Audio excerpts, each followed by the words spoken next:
ቀዳማዊ ኃይለ ሥላሴ በማንና እንዴት ተገደሉ?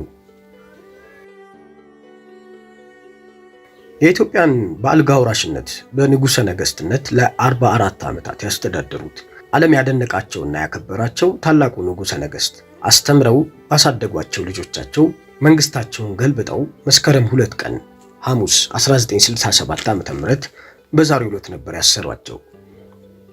በታሰሩበት ጊዜ ሻለቃ ደበላ ዲንሳ 7 የደርግ አባላትን ይዞ ወደ ነበሩበት ወደ ኢዮቤልዩ ቤተ መንግሥት ገብቶ ያዘጋጀውን ጽሑፍ አሰምቷቸዋል።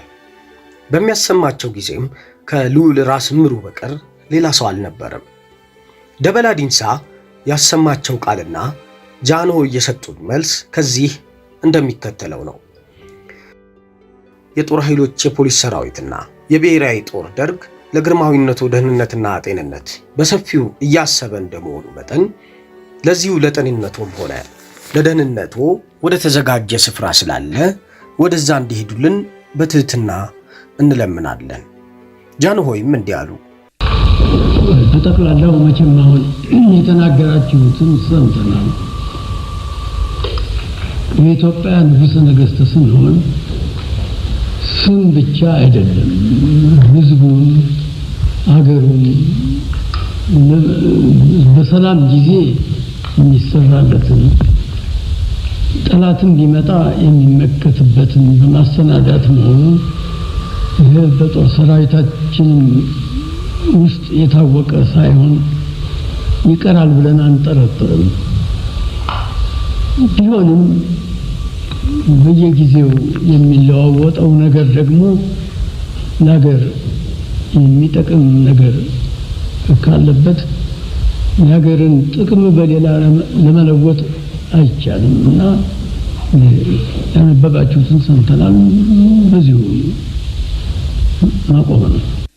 በጠቅላላው መቼም የተናገራችሁትን ሰምተናል። የኢትዮጵያ ንጉሠ ነገሥት ስንሆን ስም ብቻ አይደለም፣ ህዝቡንም ሀገሩንም በሰላም ጊዜ የሚሰራለትን ጠላትን ቢመጣ የሚመክትለትን በማሰናዳት ነው እንጂ ይኸውም በጦር ሰራዊታችን ውስጥ የታወቀ ሳይሆን ይቀራል ብለን አንጠራጠርም። ቢሆንም በየጊዜው የሚለዋወጠው ነገር ለሀገርም የሚጠቅም ነገር እስካለበት የሀገርን ጥቅም በሌላ መለወጥ አይቻልምና ይህ ያነበባችሁትን ሰምተናል። አሁንም እንደዚሁ ነው። የኔ ታሪክ እዚህ ያበቃል። የእናንተ ታሪክ ደግሞ እዚህ ይጀምራል። የኢትዮጵያን አንድነት በመጠበቅ ዳር ድንበሯን በማስከበር ካቃታችሁ ያን ጊዜ የእናንተ ታሪክ እዛ ይሞታል። የኔ ታሪክ ደግሞ ዳግመኛ ያኔ ይጀምራል። ጃንሆይ ከላይ በመጀመሪያ የተናገሩት ቃል የኢትዮጵያ ንጉሠ ነገሥት ከሆንበት ጀምሮ እስካሁን ድረስ የሰራውን እንጂ ስሙን ብቻ አይደለም ተሸክመን ይኖር ነው። በሰላም ጊዜ ህዝቡንም ሀገሩንም በሚገባ አስተዳድረናል። ጠላት በመጣ ጊዜ በሚገባ ተዋግተናል። ተወስደው የነበሩትንም ሀገሮች አንድም ሰው ደም ሳይፈስ የአንድም ሰው ንብረት ሳይፈርስ አስመልሰናል። የሀገሪቱንም ከጠላት ጦር ጠብቀን አቆይተናል። አሁን እነሆ ለእናንተም አስረክበናል። የጀመራችሁት ኢትዮጵያን የሚጠቅም ሆኖ ከተገኘ እኛም በደስታ ተቀብለነዋል። ሀገርን የሚያጠፋ ህዝብን የሚበድል ሆኖ ከተገኘ ወደፊት የሚተካው ትውልድ ፍርዳችሁን ይሰጣችኋል። ለውጥ ማድረግ በዓለም ሲደረግ የቆየ እንጂ ዛሬ በእኛ ጊዜ ብቻ የተጀመረ አይደለም ለማለት ነው። ከዚህ በኋላ ክብራቸውን ያዋረዱ መስሏቸው ባላጡት መኪና በአንዲት አሮጌ ቮልስዋገን መኪና አስገብተው የኢትዮጵያ ህዝብ የጠላቸውና የሰደባቸው ለማስመሰል የጦር ሰራዊቱን የሰብል ልብስ አልብሰው በግራና በቀኝ አሰልፈው ኃይሌ ሌባ ኃይሌ ሌባ እያሉ እየተከተሉ እንዲሰድቧቸው ካደረጉ በኋላ 4ኛ ክፍለ ጦር አስገብተው አሰሯቸው። የታሰሩትም የ4ኛ ክፍለ ጦር አዛዦች መኖሪያ ቤት ከነበረው በዚሁ ዘመን የ4ኛው ክፍለ ጦር አዛዥ የነበሩት ሜጀር ጄኔራል ታደሰ መልኬ ነበሩ። ነገር ግን እኒሁ አዛዥ ቀደም ብለው ጃንሆይ ከመታሰራቸው በፊት ደርግ አስሯቸው ስለነበር ቤተሰቦቻቸው ዕቃቸውን ይዘው መጥተው ስለነበረ እነሱ ከወጡበት ቀን ጀምሮ ጃንሆይ እስከገቡበት ጊዜ ድረስ ቤቱ ሰው አልባና ኦና ሆኖ የሰነበተ ነበር።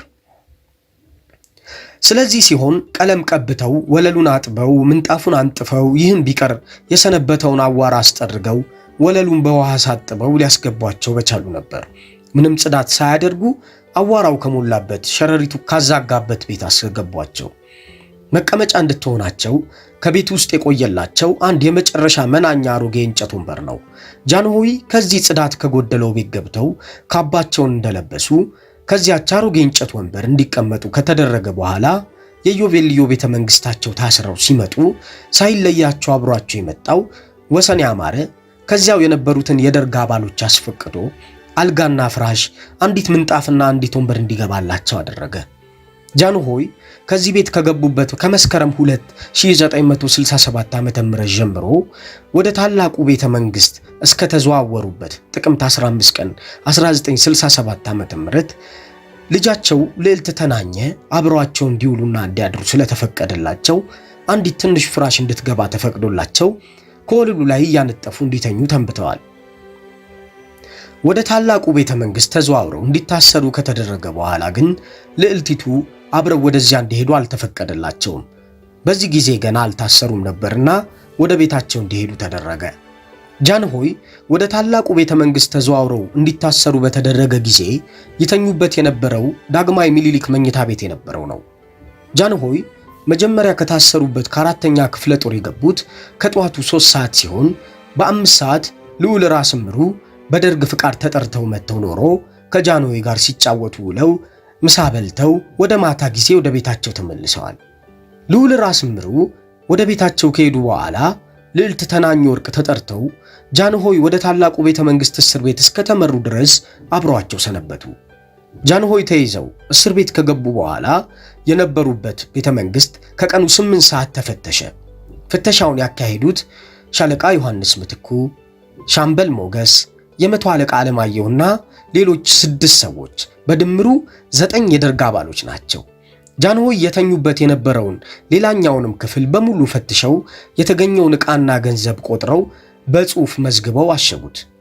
ጃንሆይ የልብሳቸው በሙሉ ተቆርጦ መታሸጉን አየው። ከልፍኝ አስከልካይ ጽሕፈት ቤት፣ ከጽሕፈት ሚኒስቴር ጽሕፈት ቤት፣ ከልዩ ግምጃ ቤት ጽሕፈት ቤት፣ ከቤተ ርስት ጽሕፈት ቤት፣ ከጃንሆይ መኝታ ቤት የተገኘውን በአንድ ላይ ደምረው 900,000 ብር ንጉሠ ነገሥቱ ይተኙበት ከነበረው ክፍል እንደተገኘ አድርገው በመገናኛ ብዙሃን እንዲነገር አደረጉ። ጃንሆይ ከነበሩበት ክፍል ተኝተው የተገኘው ግን በሐቁ 60,000 ብር ብቻ ነበር። ከላይ የተጠቀሰው ገንዘብ ከተዘረዘሩት መስሪያ ቤቶች የተገኘ እንጂ ጃንሆይ ከነበሩበት ክፍል ግን የተገኘ አልነበረም። እነሱም ቢሆን ይህን ገንዘብ የያዙት ለሥራ ማስኬጃ እንጂ ለግላቸው እንዳልሆነ ልባቸው ያውቃል።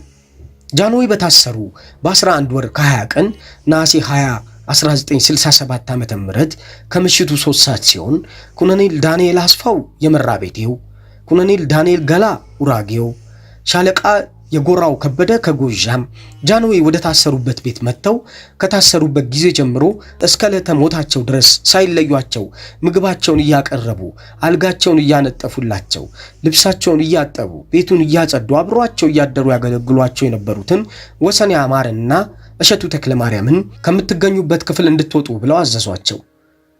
እነሱም ወደ ጃንሆይ ቀርበው የተናገራቸውን ትዕዛዝ ለጃንሆይ ተናገሩ። ጃንሆይ የሰጣቸው መልስ እነሆ ጠቧቸው ከሆነ ወደፊት በሰፊው አሰርተን እናስረክባቸዋለን ብላችሁ ንገሯቸው ካሉ በኋላ መስኮቱን ከፍተው ጌታዬ እውነት ኢትዮጵያ ያላገለገልኩ ከሆነ ፍርድህን ስጥ ብለው እንባቸውን ወደ በዓታ ለማርያም ቤተክርስቲያን ትይዩ ረጩት። እነሱም አልጋቸውንና ጓዛቸውን ይዘው ወጥተው ኖሮ ከደጅ በቆሙ ጊዜ እነዚህ 3ቱ ነፍሰ ገዳዮች ጃንሆይ ወዳሉበት ክፍል ገብተው 45 ደቂቃ ቆይተው ወጡ። ወሰኔ አማርና እሸቱ ተክለማርያም ከቤቱ ታዛ ተጠግተው አልጋቸውን ዘርግተው ከውጭ አደሩ። ጃንሆይ ሁል ጊዜ በጧት እየተነሱ ጸሎት ማድረግ ልምድ ነበራቸውና እንደተለመደው ተነስተው ጸሎት ያደርጋሉ ብለው ቢጠብቋቸው ሳይነሱ ቀሩ። ተጠራጥረው ደጃፉን ከፍተው ገቡ። ሲገቡ ይለብሱት በነበረው አንሶላ ተሸፍነው ነበር። አንሶላውን ገልጸው ሲያዩአቸው ሙተው አገኟቸው። በምን አኳኋን እንደሞቱ ለማወቅ ሬሳቸውን አገላብጠው ለማየት ሲሞክሩ የነበሩ ዘበኞች ገብተው አስወጧቸው። ከደጁ ነው ሲጠባበቁ ጠዋት 1 ሰዓት ተኩል ሲሆን መንግስቱ ኃይለማርያምና አጥናፉ አባተ መጥተው የጃንሆይ አስክሬን ወዳለበት ክፍል ገብተው መሞታቸውን አረጋግጠው ወጡ። ምን ነው አሟቸው ነበር ብለው በማሾፍ ወሰኔ አማረንና እሸቱ ተክለማርያምን ጠይቀው ከነሱ የሚሰጣቸውን መልስ ሳያዳምጡ በፍጥነት ሄዱ። እነሆ ሰኔ መጨረሻውን ሁኔታ ሳናይ አንሄድም ብለው ከቤቱ ደጃፍ ላይ ተቀምጠው ዋሉ። ከቀኑ 11 ሰዓት ሲሆን እዚያ በ12ኛው ወር 1967 ዓመተ ምህረት ማታ በ3 ሰዓት መጥተው የገደሏቸው ኮሎኔል ዳንኤል አስፋው፣ ኮሎኔል እንዳለገላ፣ ሻለቃ የጎራው ከበደ ጥቂት ወታደሮች አስከትለው መጥተው አስክሬኑን ከነበረበት ቤት አውጥተው ይዘው ሄዱ። ወሰኔ አማረና እሸቱ ተክለማርያም የተቀበሩበትን ቦታ አላዩትም። ጃንሆይ እጃቸው ከተያዘበት መስከረም 2 ቀን 1967 ዓመተ ምህረት ጀምሮ ለቀብር ነሐሴ 21 1967 ዓመተ ምህረት ከቀኑ በ11 ሰዓት የነበረው ታሪክ ይህንን ይመስላል። ጃንሆይን ከገደሉት ከሶስቱ ነፍሰ ገዳዮች አንዱ ሻለቃ የጎራው ከበደ ወዲያውኑ ጃንሆይ እንደሞቱ ለኤርትራ ጦርነት ተልኮ ከሻዕቢያ ጋር ሲዋጋ እንደሞተ ታሪክ ያወራል። ደርጎች እርስ በርሳቸው አምባጓሮ አንስተው ኖሮ በተፋጁ ጊዜና ተፈሪ ባንቴ በሞቱበት ቀን ጥር 26 1969 ዓመተ ምህረት ኮሎኔል ዳንኤል አስፋውም በጓደኛው ጥይት ተደብድቦ የመሞት ዕጣ ደረሰው። ኮሎኔል እንዳለገላ ግን ወያኔ ድል አድርጎ ኢትዮጵያን በተቆጣጠረበት ጊዜ እንደ ሌሎቹ የደርግ መኮንኖች ተይዞ ጦላይ እስር ቤት ገብቶ ነበር። ነገር ግን ጃንሆይን ከገደሉት አንዱ መሆኑን ባለማወቅም እንደሆነ አይታወቅም ተለቆ በአዲስ አበባ ከተማ ሲኖር ወሰኔ አማረ፣ እሸቱ ተክለማርያም፣ ጥላሁን ኪዳኔ ፍርድ ቤት ቀርበው ከመመስከራቸው በፊት አምልጦ ውጭ ሀገር በስደት ሄደ። ስለዚህ ኮሎኔል እንዳለገላን እንዴት ብሎ ሊያመልጥ እንደቻለ እስከ ዛሬም ድረስ የሚያጠያይቅ ነው። ጃንሆይ 11 ወራት ተኩል በቁም እስር ካሳለፉ በኋላ በ83 ዓመታቸው ሕይወታቸው አለፈ። ደርግም እፎይ አለ። ትዝ ሲላቸው መሞታቸው ብቻ እፎይ አያስብልም። ገና የቀብራቸው ጉዳይ ደርጎችን ሌላ ውጥረት ውስጥ ይከታልና የጃንሆይ ማረፍ እንደተገለጸ የወቅቱ ፓትርያርክና ሌሎች 2 ጳጳሳት ወደ ቤተ መንግስቱ ቢሮ መጥተው ንጉሱ ካረፉ ስላሴ ቤተክርስቲያን እንዲያርፉና አስፈላጊው ጸሎተ ፍታት እንዲደረግላቸው ይፈቀድልን አሉ። መንግስቱ ከባድ ጥያቄ እንደሆነ ያውቁታል። አባላቱን አነጋግሬ የሚሉትን እነግራችኋለሁ ብለው መለሱ። በደርግ ስብሰባ ላይ ይህ ነገር ቢነሳ ኖሮ አቧራው እንደሚጨስ አውቃለሁ በማለት የዚያን ጊዜውን ሁኔታ የሚተርኩት መንግስቱ ጉዳዩ ስብሰባ ላይ ሲቀርብ ከአባላቱ የተሰነዘሩትን ልዩ ልዩ ሐሳቦችንም ጨምረው ገልጸዋል። አንዱ ንጉሱን እንደ ልዩ ፍጡር ማየት ከዚህ እምነት ውስጥ አልወጣችሁም እንዴ ሲል፣ ሌላው እሳቸውን ማየት ያለብን እንደ ተራ ሰው ነው፣ በየቀኑ ስንት ወታደር ይሞት የለ እንዴ ይላል። በ83 ዓመት መሞት እድለኝነትም ነው ያለም አለ። አንዱ ተነስቶ እንዲህ አሉ፣ ለመሆኑ ምንድነው ስላሴ የሚቀበሩት? እሳቸው እኮ አርበኛ አይደሉም። ስላሴ የሚቀበሩ አርበኞች ብቻ ናቸው። ምናልባትም ጃንሆይ በማጨው ጦርነት የጠላትን አየር ለመጣል አርሊንከን ተኳሽ ሆነው መዋጋታቸውን አያውቅ ይሆናል። ብዙዎች ሐሳቦች ተነስተው ተጥለው ንጉሱ በግልጽ መንገድ መቀበር ለፖለቲካቸው ስጋት መሆኑን እንደመደሙ መንግስቱ በትዝታቸው እንዲህ ይላሉ። አይ እንግዲህ አልኩና ፓትርያርኩን ይቅርታ ያርጉልኝ፣ ነገሩ እናንተ እንደምታስቡት አልሆነም። መልኩን ለውጦ እንዲያውም ሌላ ነገር ነው ያስከተለው። ንጉስ አርበኛ አይደሉም፣ እዚያም አያርፉም። ፍትሃት ስላሉት ደግሞ ጳጳሱ ሲሆኑ ስንት ወታደር በየቀኑ ሲረግፍ ምን ነው ስለነሱስ ፍትሃት አልጠየቁ የሚል ነገር ሁሉ ተነሳሉ። ከርሶ የምደብቀው ነገር የለም። ያለው ስሜት ፍጹም እንደምታስቡት አይደለም። የአንድ የፖለቲካ ችግር የሚያስከትል ስለሆነ ይቅርታ ያርጉልኝ፣ ምንም ማድረግ አልችልም አልኳቸውና ተሰናብተው ሄዱ። የት ይረፉ ሆነ ጥያቄው ብለው መንግስቱ ገለጻቸውን ይቀጥላሉ። ባታ ተባለ። ባታ ገብተው ሲያበቁ ምንም አይነት ከበሮ፣ ጥሩምባና ጋጋታ ሳይኖር ይረፉ ተባለ። ይህንኑ ትዕዛዝ ለእስር ቤቱ ኮሚቴ አስተላለፍኩ፣ በዚሁ አከተመ ብለው ሲያቆሙ ጋዜጠኛ ገነት አየለ ታዲያ ትዕዛዙ መፈጸሙን አረጋግጠዋል ስትል ትጠይቃለች። መንግስቱ አይ ትዕዛዜ ፍንክች የማይል ነገር ነው፣ ይፈጸማል። አይፈጸምም ብዬ ጥርጣሬ የለኝም። ሰውየው አርፈዋል። መሰረታዊው የቄሶች ጥያቄ መልስ አግኝቷል። እኔ በጣም የሚያጣድፍና ጊዜ የማይሰጥ ስራ አለብኝ፣ ችግር አለ፣ ወደዚያ ዞር ያለው ብለው አስተባበሉ። ገነት እስከ መጨረሻው ብትሞግታቸውም በዚያው አቋም ድርቅ እንዳሉ ነው የቀጠሉት። በእርግጥ ግን መንግስቱ ምንም አጣዳፊ ስራ ቢኖርባቸው የዚህን ጉዳይ አፈጻጸም በአይናቸው ብሌና አይተው ሳያረጋግጡና አፈጻጸሙንም መጨረሻው ድረስ ሳያዘጉ ትዕዛዜ መፈጸሙ ስለማይቀር ብለው የሚተውት ጉዳይ አይመስለኝም። አዝዣለሁ፣ ባዘዝኩት መሰረትም ተፈጽሟል ብለው አፈጻጸሙን ሳያዩ ፊታቸውን ወደ ሌላ ስራ ያዞራሉ ብሎ ማሰብም ትልቅ የዋህነት ይመስለኛል። ከዚህ አንጻር ነው ከተከታዩ የቀብር ስነ ስርዓት እውነትነቱ ታምኖበት የተደመደመውና የመንግስቱ ገለጻ ፍሩሽ መሆኑ የታወቀው። ቀደም ሲል ያሟሟታቸውን ሁኔታ የገለጹት የቤተ መንግስቱ ልዩ ጦር አዛዥ መቶ አለቃ ወንድሙ አበበ ለምስክርነት መጽሐፍ ጸሐፊ ከተገደሉ በኋላ ስለተከተለው ነገር ሲያብራሩ በዚያ ወቅት ቤተ መንግስቱ ግቢ ውስጥ የተቀራረቡ ግን የተለያዩ ጥልቅ ጉድጓዶች ጦሩ መቆፈሩን አስታውሳለሁ። ምሽግ ለማድረግ እንዳይባል አጭር ነው፣ ውሃ ማጠራቀሚያ እንዳይባል ደግሞ ሞላላ ነገር ነው። ጥልቅ የሆኑ 4 ወይም 5 ጉድጓዶች ተቆፍረው ውለው ሳያድሩ በሲሚንቶ ተለስነው ተዘጉ በማለት የጉድጓዶቹን አቆፋፈርና መዘጋት ይገልጻሉ። ከላይ የተገለጹትን ሐሳብ ሻምበል መንግስቱ ገመቹ እውነት መሆኑን ያረጋግጡልናል። ሻምበል መንግስቱ ገመቹ ከፍተኛ የደርግ ባለስልጣንና የመንግስት ቁጥር 1 ታማኝ መሆናቸው ይታወቃል። ጸሐፊው ሲቀጥሉም በተለይ የታላቁ ቤተ መንግስት የጥገና ክፍል ኃላፊ ነበርኩ፣ ጉድጓዶቹንም ያስቆፈርኩ እኔ ነኝ የሚሉት መሐንዲስ ጥላሁን ኪዳኔ ግርማዊ ቀዳማዊ ኃይለ ሥላሴ እንደሞቱ አውቃለሁ። የሞቱት ነሐሴ 20 1967 ዓ.ም ነበር። በነሐሴ 21 ከጧቱ 2 ተኩል በመርድ ንጉሴ ተጠርቼ የከፈን ጨርቅና የሬሳ ሳጥን እንዳቀርብ ተጠይቄ ሰጥቻለሁ። በ7 ሰዓት ላይ 3 ጉድጓዶች በየ3 ሜትሩ አስቆፈርኩ። 4ኛ ጉድጓድም ተቆፈረ። ቦታው በኋላ የፕሬዝዳንቱ ቢሮ የተሰራበት 4 ጉድጓድ መቆፈሩ እኛ እንዳናውቅ መሰለኝ። ጉድጓዶቹን በዳንኤል አስፋው ትዕዛዝ በኮንክሪት ዘጓቸው። በአጭር ጊዜም በጉድጓዶቹ ላይ ቤት ተሰራ።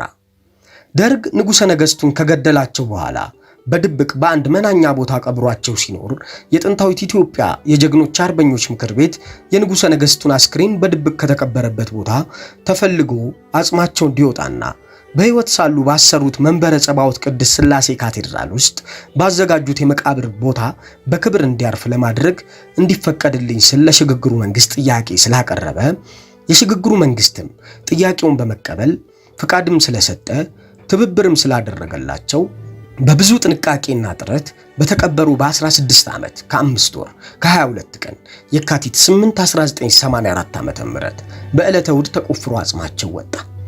ቁፋሮ የተጀመረው አርብ የካቲት 6 ከጧቱ 3 ሰዓት ሲሆን በዚሁ ቀን በአዲስ አበባ ከተማ የሚገኙ አምባሳደሮችና ሌሎች የውጭ ሀገር ሰዎች ነበሩ።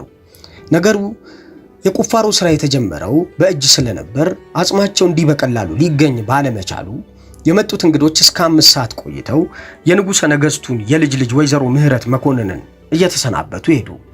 ቁፋሮ ከአርብ ጀምሮ እስከ እሁድ ቆየ። ነገር ግን አጽማቸው ሊገኝ አልቻለም። ከኃይለ ሥላሴ አጽም በፊት የ60ዎቹ ባለስልጣኖች አጽም ነበር ተቆፍሮ የወጣው። ስለሆነም የነዚህ አጽም ሊወጣ የቻለው የአሜሪካ አምባሳደር መስሪያ ቤት ባቀረበው ትራክተር ስለነበረ ይህም ትራክተር ስራውን ከፈጸመ በኋላ ወደ ቦታው ሳይመለስ ከወይኒ ቤቱ ቆይቶ ስለነበር እሁድ ጠዋት ከወይኒ ቤቱ እንዲመጣ ተደርጎ በዚሁ መሳሪያ አማካኝነት በጥንቃቄ ሲቆፈር 3 ሜትር ጥልቀት ወዳለው ጉድጓድ የተቀበረው አጽማቸው ተገኘ። ይህ መሳሪያ ቀደም ሲል ወደ ወይኒ ቤቱ እንዲሄድ የተደረገው በ60ዎቹ ባለስልጣናት የተገደሉትና የተቀበሩት ከወይኒ ቤቱ ጓሮ ስለነበር ነው። ንጉሠ ነገሥቱ አጽም ሊገኝ የቻለው ሻለቃ ዮሐንስ የተባለው የደርግ መኮንን ከታሰረበት ከወለታ ተጠርቶ መጥቶ ኖሮ እሱ ቦታውን ባሳየው መሰረት ነው። ቀደም ሲል ቁፋሮ ሲደረግ የቆየው ጥላሁን ኪዳኔ የተባለው መሐንዲስ ባሳየው መሰረት ነበር። መሐንዲሱና ሻለቃ ዮሐንስ ያሳዩት ቦታ ብዙ የተራራቀ አለመሆኑ ሲታወቅም ትክክለኛው ሆኖ የተገኘው የሻለቃ ዮሐንስ ያሳየው ቦታ ነው።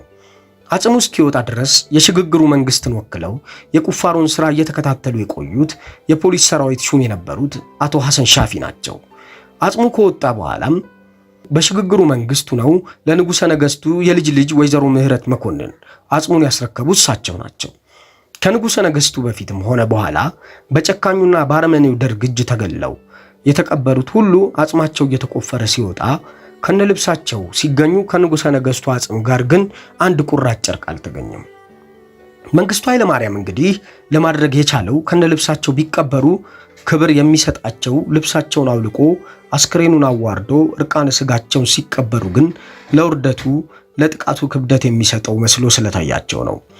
አንድ የተናቀ ሰው ባልተጠበቀ መንገድ አልፎ ከትልቅ ደረጃ ላይ ቢቀመጥም በተፈጥሮ ያገኘውን ጭካኔና ወራዳ ጠባዩን የተጠቀመበት ትልቁ ቦታ ሊለውጠው አይችልም።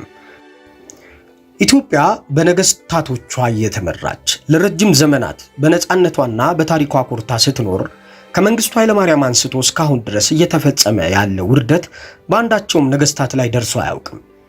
ልጅ ካሳ ከእቴጌ መነን ጋር ተዋግተው አቁስለው በማረኳቸው ጊዜ በክብር ይዘው አቆይተው ለልጃቸው ለትንሹ ራስ አሊ ያስረከቧቸው እንጂ አልገደሏቸውም።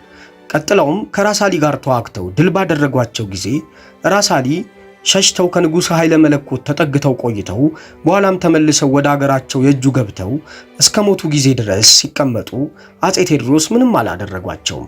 ቀጥሎም የካቲት 2 ቀን 1847 ዓ.ም ጃናሞራ እንጨት ካብ ላይ የደጃዝማች ውቤ ኃይሉን ድል አድርገው በማረኳቸው ጊዜ በክብር አስረው ከማስቀመጥ በቀር አልገደሏቸው። ቀጥሎም ጎጃም ላይ ባደረጉት ጦርነት ደጃዝማች ተድላጓሉ ሲያመልጡ ደጃዝማች ብሩ ጎሹ ተማርከው ነበር። ነገር ግን አጼ ቴዎድሮስ በክብር ይዘው አቆይተው ምህረት አድርገው ለቀቋቸው እንጂ መግደልም ማሰርም አላደረሱባቸውም። የደጃዝማች ካሳ ከአጼ ተክለ ጊዮርጊስ ጋር አድዋ ላይ በሐምሌ 583 ዓመተ ምህረት ተዋግተው ድል አድርገው አጼ ጊዮርጊስን በማረኳቸው ጊዜ እስከ ጊዜ ሞታቸው ድረስ በክብር ይዘውና ጠብቀው ከማቆየት በቀር አልገደሏቸውም። ንጉስ ሚኒሊክ በ1874 ዓመተ ምህረት እምባቦ ላይ ከንጉስ ተክለ ሃይማኖት ጋር ተዋግተው ንጉስ ተክለ ሃይማኖት ቆስለው በተማረኩ ጊዜ ድል አድራጊው ንጉስ ሚኒሊክ በክብር ይዘው አቆይተው ቁስላቸውን አድነው ለንጉሠ ነገሥታቸው ለአጼ ዮሐንስ ቦሩ ሜዳ ላይ አስረከቡ እንጂ አልገደሏቸውም። የኛ ወታደሮች ግን አስረው ማስቀመጡ አልበቃ ብሎ ያላግባብ ገደሏቸው። ከገደሏቸውም በኋላ ለአንድ ንጉሠ ነገሥት ለሆኑ አባት ሊደረግ የሚገባውን ክብር ያለውን የቀብር ስነ ስርዓት ማድረጉ እንኳ ቢቀር ከነ ልብሳቸው ሊቀብሯቸው ሲገባ ልብሳቸውን አውልቀው እርቃነ ስጋቸውን መቅበራቸው ውርደቱ ለቀባሪው እንጂ ለተቀባሪው መሆኑን ታሪክም እንደሚፈርድባቸው አልተረዱትም ነበር። ይህ አራምቤ ልዩ ልዩ ነው። ቸርን ሰንብት።